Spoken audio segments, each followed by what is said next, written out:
Topic है हम लोगों का, वो है यूएन सिक्योरिटी काउंसिल।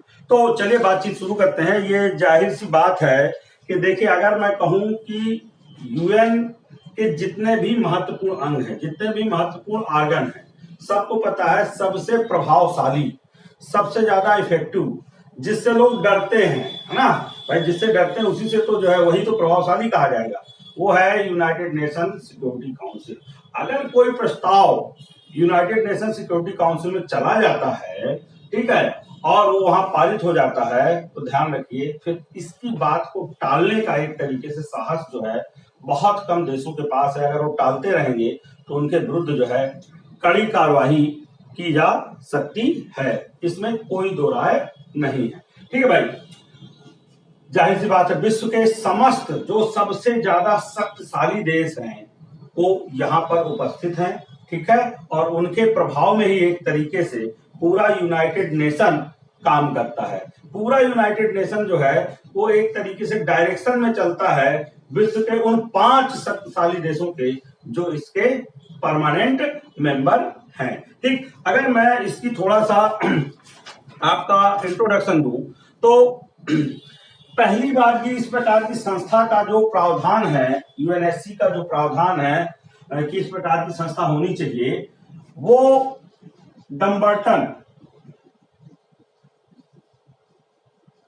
जो प्रस्ताव है, डम्बर्टन जो रेजोल्यूशन है, उसके तहत इस प्रकार की संस्था बनाने का एक प्रस्ताव आया था जिसे स्वीकार कर लिया गया था। ठीक है, और ये क्यों आया था, क्यों इस प्रकार की संस्था की आवश्यकता थी? क्योंकि देखिए, पहला उद्देश्य जो यूएन का है वो था इंटरनेशनल पीस एंड सिक्योरिटी को मेंटेन करना। तो बात आई कि ऐसा एक ऑर्गेनाइजेशन बनाया जाए। देखिए, सब बातों के लिए अलग अलग ऑर्गेनाइजेशन है। आप अगर देखोगे प्रिंसिपल ऑर्गेनाइजेशन की बात होगी तो एक इकोनॉमिक एंड सोशल काउंसिल है ना, ट्रस्टीशिप काउंसिल है। तो इस प्रकार की बहुत सारी संस्थाएं हैं जो अपना अपना अपने क्षेत्र में काम कर रही है। बहुत सारी सब्सिडियरी ऑर्गेनाइजेशन बनाई गई है जो अपने अपने क्षेत्र में काम कर रही है। तो इंटरनेशनल पीस एंड सिक्योरिटी जो एक प्रकार का मेन उद्देश्य है यूनाइटेड नेशन का, उसको कौन देखेगा? इस बात के लिए एक स्पेशल जो है ऑर्गन की जरूरत पड़ी। तो वो स्पेशल ऑर्गन जो है यूनाइटेड नेशन सिक्योरिटी काउंसिल है। तो इस बात के लिए जो है कि international peace and security maintain रखे,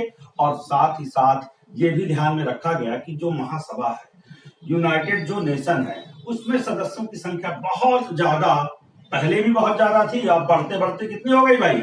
193, 193 सदस्य हो चुके हैं। तो वहां किसी मामले में बड़ा डिस्कशन करना जो है आसान नहीं है। अतः इंटरनेशनल पीस एंड सिक्योरिटी के मुद्दे पर जो डिस्कशन है, जो पावर है, वो एक सीमित संख्या वाले ऑर्गन को दे दी जाए। इस उद्देश्य के तहत भी यूएनएससी की स्थापना की गई। शुरू में, अर्थात आप कहें स्थापना दिवस क्या भाई, 24 अक्टूबर से लेकर के 1965 तक जिसके मेंबर की टोटल संख्या होती थी वो होती थी आपकी 11। ठीक है, और इस 11 का कंपोजिशन आपको पता है, 5 परमानेंट मेंबर शुरू से ही थे। और दुख की बात यह है आज भी ये 5 ही हैं। ठीक है भाई, 2020 हो चुका है। 1945 में बनी हुई संस्था को कोई आवश्यकता नहीं पड़ी कि वो अपने सुरक्षा परिषद के स्थायी सदस्यों की संख्या बढ़ाए। थोड़ा सा उसने प्रयास ये जरूर किया कि शुरू में जो 6 नॉन परमानेंट मेंबर होते थे, इनकी संख्या को इंक्रीज किया गया, और बहुत ज्यादा भी इंक्रीज नहीं किया गया। 6 से बढ़कर के कितनी हो गई भाई? 10 हो गई। और ये संख्या जो 10 हो गई वो कुल मिलाकर के कॉन्स्टिट्यूशनल अमेंडमेंट किया गया यूएन चार्टर में, और उसके थ्रू जो है 1966 से ये लागू भी एक तरीके से हो गया, 1966 से लागू भी हो गया, और सदस्य संख्या हो गई, जब ये 10 हो गई, 5 पहले थे, तो दोनों मिलाकर के आपको पता है कितनी हो गई? 15 हो गई। अब कुल मिलाकर के यहाँ एक फैक्ट, फिर आर्टिकल की बात करेंगे ना।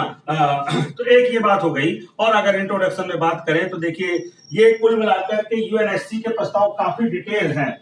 ये चैप्टर यूनाइटेड नेशन जो है क्या कहते हैं, चार्टर के चैप्टर 5, 6, 7 और 8, सोचिए 4 चैप्टर में। बाकी हर जगह देखिए, हर जगह जहां हम लोगों ने महासभा पढ़ा वहां भी यूनाइटेड नेशन सिक्योरिटी काउंसिल की क्या पावर होगी क्या नहीं होगी वहां भी डिस्कशन किया। लेकिन मैं अगर कहूं स्पेसिफिकली जो है किन चैप्टरों के अंतर्गत, 5 चैप्टर नंबर 5, 6, 7, 8 यहाँ 4 चैप्टर में इसका डिटेल दिया हुआ है और आर्टिकल भी बहुत ज्यादा होंगे। जब 4 चैप्टर होगा, आर्टिकल 23 से लेकर के आपका आर्टिकल 54 के बीच जो है इसके बारे में बहुत सारे प्रोविजन दिए गए हैं। क्या इसका प्रोसेस होगा, क्या इसका ऑर्गेनाइजेशन का कंपोजिशन होगा, क्या इसकी अथॉरिटीज होगी, क्या इसकी ड्यूटीज होगी, है ना।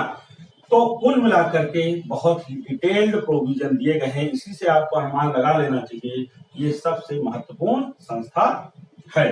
ठीक है भाई।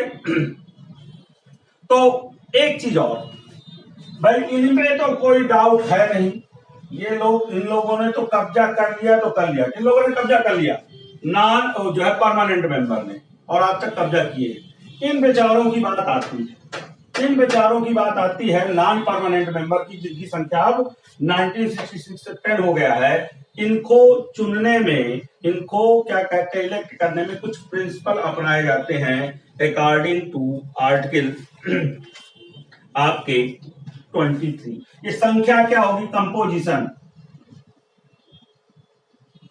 संख्या क्या होगी, ये आर्टिकल। देखिए आर्टिकल कभी कभी आ जाते हैं, तो आर्टिकल तो आपको याद करना ही करना है ना। ये महत्वपूर्ण काम है कि आखिरकार वो कहां पे दिया गया है कि यूएनएससी के सदस्यों की कुल संख्या 15 होगी, जिसमें जो है 5 जो है परमानेंट मेंबर होंगे और 10 आपके नॉन परमानेंट मेंबर होंगे। ये सब कुछ आर्टिकल 23 में दिया गया है। तो खैर, अब मैं ये कह रहा था, इसी देखिए आर्टिकल में एक प्रिंसिपल दिया गया है, सिद्धांत दिया गया है कि जो नॉन परमानेंट मेंबर हैं, अगर इनको इलेक्ट करना है तो किन सिद्धांतों का अनुसरण किया जाएगा, किन प्रिंसिपल्स का जो है फॉलो किया जाएगा। तो प्रिंसिपल नंबर 1 ये कहा गया है कि जब भी आप नॉन परमानेंट मेंबर चुन रहे हो तो उसका बैकग्राउंड चेक करिए, उसकी पृष्ठभूमि चेक करिए किस संबंध में, कि इंटरनेशनल पीस एंड सिक्योरिटी के संबंध में उसका क्या योगदान रहा है, उसका क्या कंट्रीब्यूशन रहा है। ये मेन प्रिंसिपल है देखिए भाई, है ना, सिद्धांत के तौर पे। बाकी तो ठीक ही है, ये जरा चेक करिए उसका ये कोई बैकग्राउंड इतिहास ना रहा हो कि उसने जो है क्या कहते हैं इंटरनेशनल पीस एंड सिक्योरिटी को थ्रेट किया था। तो ऐसे सदस्य को ही नॉन परमानेंट मेंबर के तौर पे लाइए।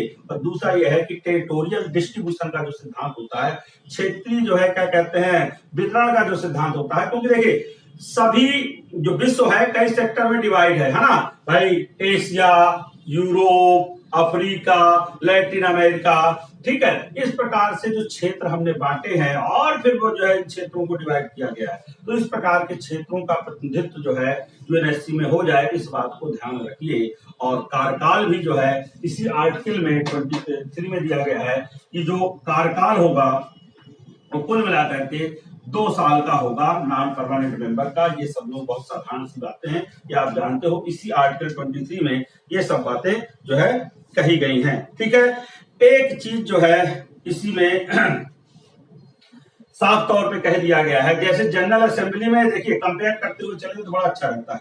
जनरल असेंबली में कहा गया था कि जो भी उसका मेंबर है ना, जो भी उसका मेंबर है, अगर वो चाहे तो 5 रिप्रेजेंटेटिव भेज सकता है। ठीक भाई, तो महासभा अपने आप में एक बहुत बड़ी बॉडी है, ठीक, अपने आप में 193 जो है सदस्य हैं और हर एक सदस्य 5-5 सदस्यों को नियुक्त कर सकता है। तो मैंने बताया था जो है 900 से ज्यादा संख्या हो जाती है उसकी, ठीक। लेकिन इसकी विशेषता ही यही है, यूएनएससी की ये विशेषता ही है कि हमको इसको छोटी बॉडी बनाना था, है ना, ताकि जो निर्णय है जल्दी से लिए जा सके, है ना भाई। इंटरनेशनल पीस एंड सिक्योरिटी का जो मैटर है, जो मेन मैटर है, उस मामले में त्वरित निर्णय लिए जा सके, स्पीडली जो है डिसीजन लिए जा सके। इस बात के लिए ये ध्यान में रखा गया कि इसका आकार, साइज छोटा रखा जाएगा, ठीक है। तो साइज छोटा रखा गया, देखिए 15 मेंबर, कितनी कम संख्या है, ठीक है। इसके बाद और सुनिश्चित किया गया कि 15 के 15 ही रहें, मतलब समझिए इसमें प्रत्येक जो सदस्य देश है वो अपना रिप्रेजेंटेटिव एक ही रखेगा। जनरल असेंबली में 5 रख सकता था, लेकिन यहां पर कितना रख सकता है, 1 रखेगा, ठीक है। तो इस बात को आपको कंपेयर करना है, जनरल असेंबली में 5, यहाँ 1 ही आप रख सकते हैं। फिर जो है इसकी बातचीत जो है आप देखें तो कुछ जो है यहाँ पे फैक्ट बनते हैं जो आपको जनरेट करना है कि भाई मैं फैक्ट एक बोल रहा हूं, आपसे सवाल बोल रहा हूं और ये गूगल आप करेंगे, यहां आपको जवाब देने की जरूरत नहीं है। सिर्फ एक सवाल नोट करिए कि अब तक till now till now India कितनी बारगी जो है सिक्योरिटी काउंसिल का नॉन परमानेंट मेंबर बना हुआ है?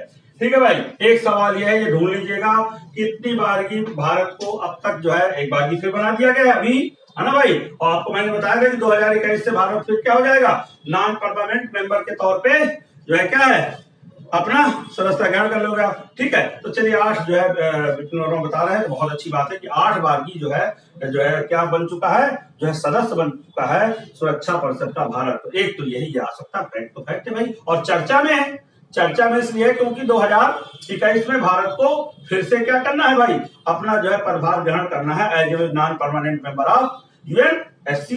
तो फिर ये चर्चा का विषय है, तो चर्चा का विषय तो आपको पता है, करंट आता है। ठीक है, तो एक तो ये है, और दूसरी बात ये है कि क्या स्टेटस है भारत का ना जो है परमानेंट मेंबर बनने के संबंध में, क्या उसकी डिमांड है, और उस संदर्भ में क्या बातें हुई हैं, वो भी एक थोड़ा बहुत डिटेल आप पढ़ लीजिएगा, हालांकि ये बहुत नहीं आता। देखिए ये बात जो है अभी गोल गोल घूम रही है। जो परमानेंट मेंबर है, मैं इस संबंध में आपको बताऊं, जो परमानेंट मेंबर है वो अपने विशेषाधिकारों में, अपने जो उनके क्या कहते हैं स्पेशल जो अथॉरिटीज है, जो उनके प्रिविलेज है, उसमें कोई कटौती नहीं चाहते हैं। वो चाहते हैं कि जो हमको वीटो देने का पावर है वो किसी और को ना मिले। यहाँ पे मामला फंस रहा है। एक बार की वो यूनाइटेड नेशन यूएनएससी का सदस्य बनाने के पक्षधर हैं कुछ और राष्ट्रों को, ठीक है, लेकिन वीटो पावर नहीं देना चाहते। असली मुद्दा तो यही है। एक तो एक्सपेंशन का मुद्दा आई है कि कितने आए, क्योंकि छोटा रखना है,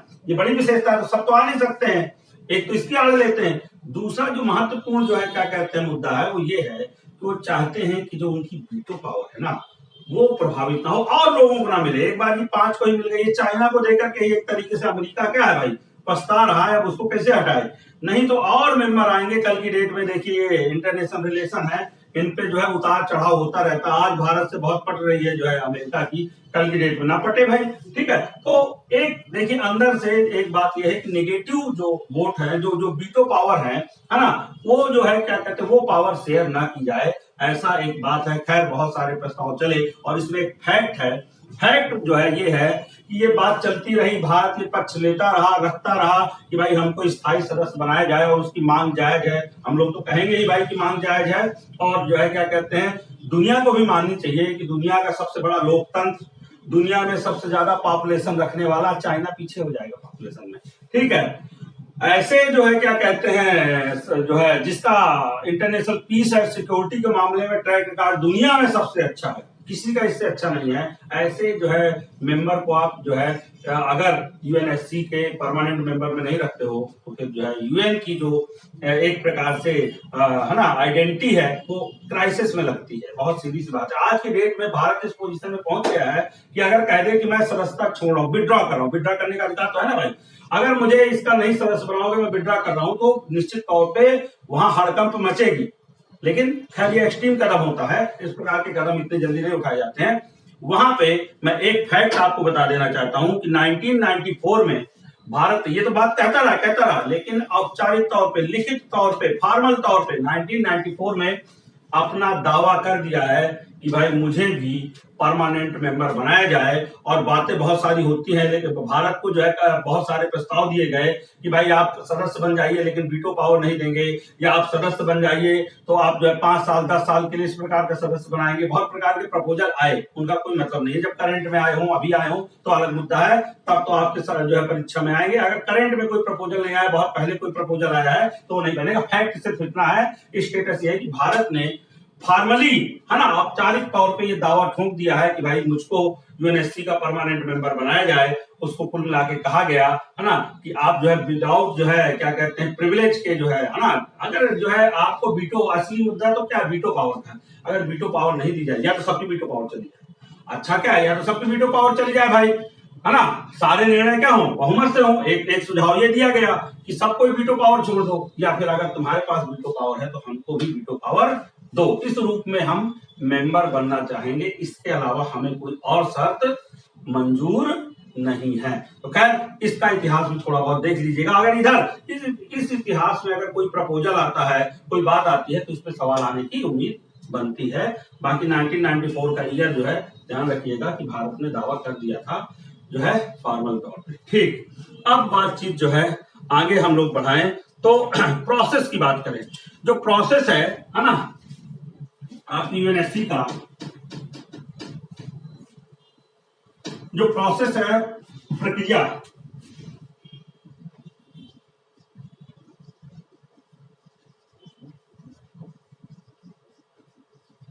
ये जो प्रोसेस है ये आर्टिकल आपका 28 से लेकर के 32 के बीच में,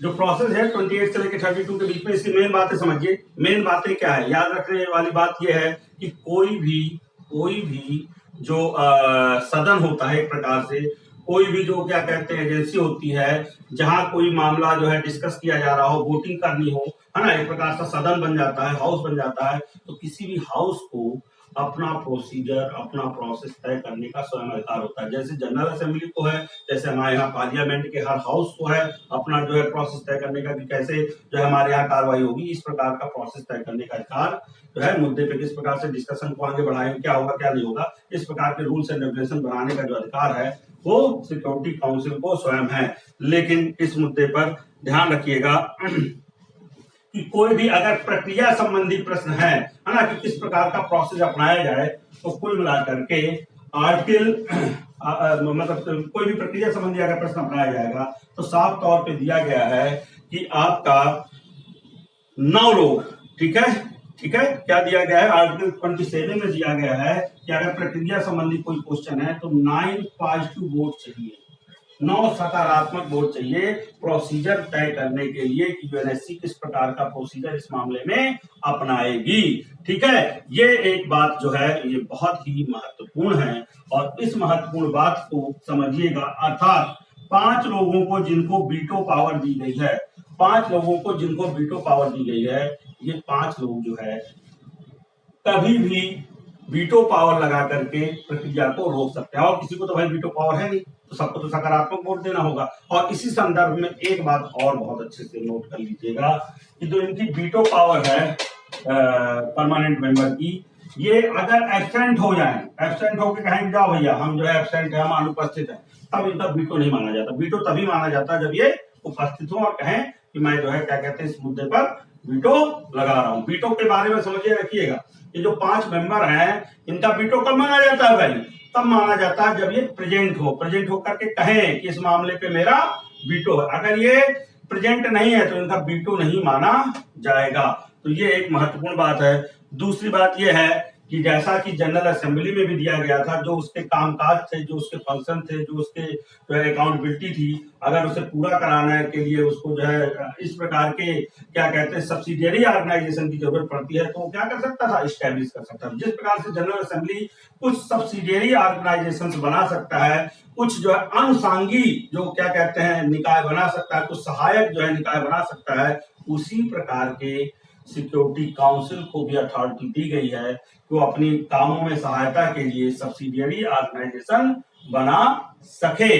और साथ ही साथ एक अति महत्वपूर्ण प्रश्न ये है कि क्या, है ना, प्रक्रिया के अंतर्गत ही है, क्या जो है ऐसे मेंबर जो यूएनएससी के मेंबर नहीं है, भाई 15 ही मेंबर होते हैं, सब तो बनने जाएंगे, तो क्या ऐसे मेंबर जो यूएनएससी के मेंबर नहीं है, नॉन परमानेंट, है ना, या फिर यूनाइटेड नेशन के भी मेंबर नहीं है, ठीक है, क्या वो संयुक्त राष्ट्र सुरक्षा परिषद की कार्यवाही में भाग ले सकते हैं या नहीं? समझिएगा मेरा प्रश्न, जो उसके सदस्य वो तो कार्यवाही में भाग लेंगे ही, ठीक है, लेकिन क्या जो यूएनएससी के मेंबर नहीं है या यूनाइटेड नेशन के ही मेंबर नहीं है, क्या उसकी कार्रवाइयों में वो पार्टिसिपेशन कर सकते हैं?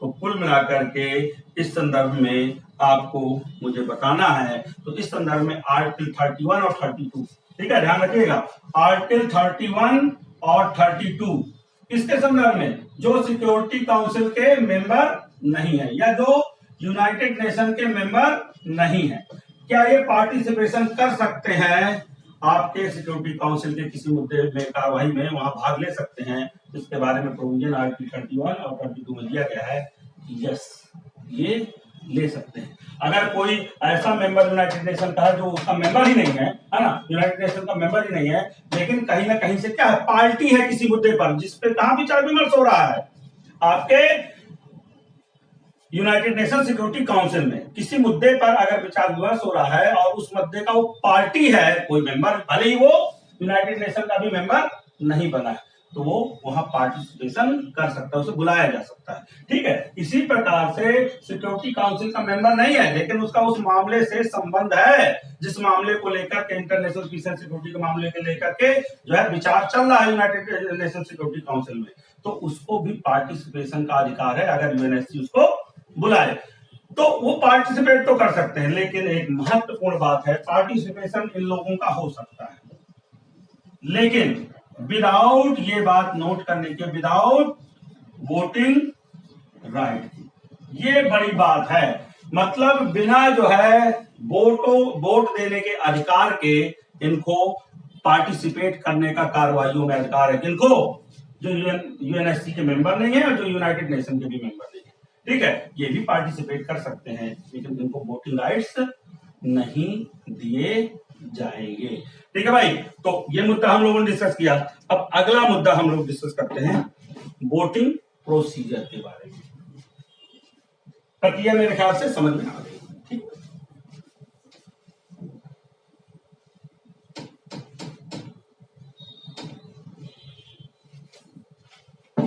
वोटिंग प्रोसीजर,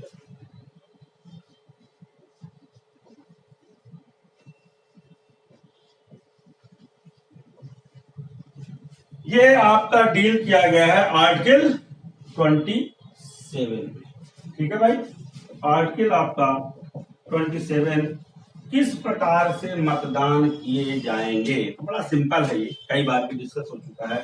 किस प्रकार से वोटिंग होगी आपके संयुक्त राष्ट्र सुरक्षा परिषद में किसी मसले पर, तो इसके संबंध में स्पष्ट तौर पे बता दिया गया है कि प्रत्येक सदस्य का केवल एक ही वोट होगा। जनरल असेंबली में क्या स्थिति है भाई? तो भाई जनरल असेंबली में क्या स्थिति है, कोई बताओ? वहां प्रत्येक सदस्य के कितना वोट होता है? यहाँ तो कोई सदस्य वोट करेगा तो उसके वोट की कीमत क्या होगी, वैल्यू कितनी होगी? 1। वहां जनरल असेंबली में क्या था? कंपेयर करना सबसे बड़ी बात होती है। अगर आपने कंपेरिजन सीख लिया, मतलब जोड़ना सीख लिया सब चीजों को, समझ लो आपको बड़ा मजा आ गया और जो है एग्जाम निकल जाएगा। बताइए भाई, कोई एनीवन बताओ?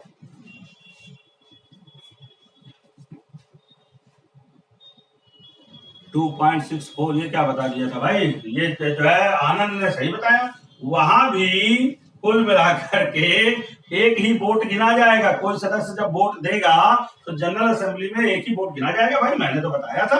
ठीक है, हाँ, ये बात अलग है कि रिप्रेजेंटेटिव 5 भेज सकते हैं लेकिन वोट तो क्या गिना जाएगा? एक गिना जाएगा, है ना। हमारे यहाँ राष्ट्रपति का जो चुनाव है वो बड़ा महत्वपूर्ण है, वहां नहीं वोट एक गिना जाता, नहीं तो हर जगह वोट एक ही गिना जाता है। ठीक है भाई, तो यहां भी सुरक्षा परिषद में भी अगर कोई वोट देता है तो उसकी काउंटिंग क्या होगी? एक ही मानी जाएगी। दूसरी बात यह है कि जितने भी मुद्दे हैं सिक्योरिटी काउंसिल में, उन सभी मुद्दों में 9 सकारात्मक मतों की जरूरत होगी, 9 पॉजिटिव वोट की जरूरत होगी। जब मैं 9 पॉजिटिव वोट कहता हूं, ये बड़ी चीज, 9 पॉजिटिव वोट कहता हूं तो इसका मतलब समझिएगा। इसका मतलब ये है कि अच्छा, ये पॉजिटिव वोट वाला जो बात है, तो देखिए एक बात है इसमें से बड़ी अच्छी बात है, जब ये 9 पॉजिटिव वोट कहता है ना तो गलत कहता है।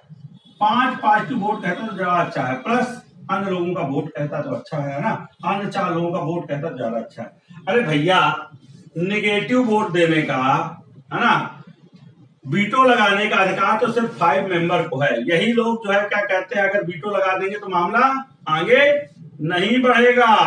ठीक है, ये बात ध्यान में रखिए। जितने भी इंपॉर्टेंट क्वेश्चन हैं उसमें सब में 9 पॉजिटिव वोटों की जरूरत पड़ती है, ये आप लोगों को अच्छे तरीके से पता है, पीछे आप पढ़ करके आ चुके हो। ठीक है, संशोधन करना है तो जरूरत है भाई, किसी को एंट्री देना है तो जरूरत है भाई, ठीक है ना। तो कुल मिलाकर के ये एक महत्वपूर्ण मुद्दा है, इन्हीं लोगों को वीटो पावर है और तो थोड़ी ना। और अभी खास तौर पे बाकी यहाँ ये भी कर सकते हैं वोट, है ना, कि हम इसके पक्ष में नहीं है, ये बात हो सकती है, ठीक है। ये बात यहाँ भी करिए, क्लियर कर लीजिए, इनको भी अधिकार है। लेकिन इनका वाला जो मामला वीटो है वो थोड़ा निगेटिव को हटा दीजिए, पॉजिटिव वोट का जो चल रहा है, ये पॉजिटिव वोट का यहाँ जो वीटो वाली पावर है, इन लोगों को ये अगर वीटो लगाएंगे, अगर ये वीटो लगाते हैं तो कुल मिला के मामला वहीं रुक जाएगा। और इनके बारे में मैं बता ही चुका कि ये उपस्थित प्रेजेंट होकर के ही वीटो लगाएंगे। इनका वीटो तभी माना जाएगा जब ये प्रेजेंट होंगे, अगर ये प्रेजेंट नहीं होंगे तो इनका वीटो नहीं माना जाएगा। बाकी एक मुद्दा और, शुरू में जब इनकी सदस्य संख्या 11 थी तब मामला था 5 और 6 का।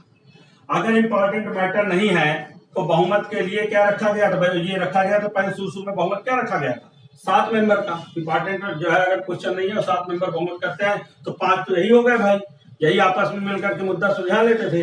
इस बात की भी अब सदस्य संख्या जब 10 की गई तो इसको भी बढ़ाया गया, है ना। जैसी सदस्य संख्या जो है नॉन परमानेंट मेंबर की गई आपकी 10, तो वैसे ही 7 की जगह क्या कर दिया गया है, अब 9 मेंबर के 9 पॉजिटिव वोटों की जरूरत पड़ती है किसी भी मामले पे विचार करने के लिए, ठीक है।